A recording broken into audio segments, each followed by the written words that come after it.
যে রাখাইনে যে করিডোর আপনারা দিচ্ছেন, এই করিডোর আমাদের জন্য বুমেরাং হতে পারে, আমাদের বোধের উপরে বিস্ফোরণ হয়ে দাঁড়াতে পারে, আমাদের স্বাধীনতা সার্বভৌমত্ব বিপন্ন করে তুলতে পারে।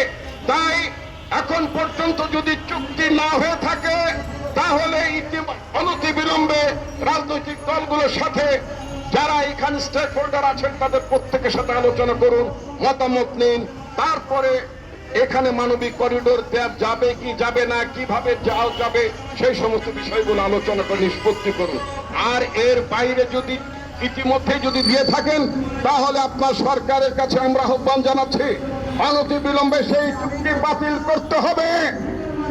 মানবিক করিডোর দেওয়ার নামে যদি কোনো চুক্তি যদি গোপনে করে থাকেন, তা বাতিল করতে হবে এবং রাজনৈতিক দলগুলোর সাথে সমঝোতা ছাড়া, আলোচনা ছাড়া কোনো চুক্তি বাংলাদেশের মানুষ মেনে নেবে না। এটাই হচ্ছে আমাদের বক্তব্য। আপনাদের সবাইকে ধন্যবাদ। আল্লাহ হাফেজ। আসসালামু আলাইকুম ওয়া রাহমাতুল্লাহ।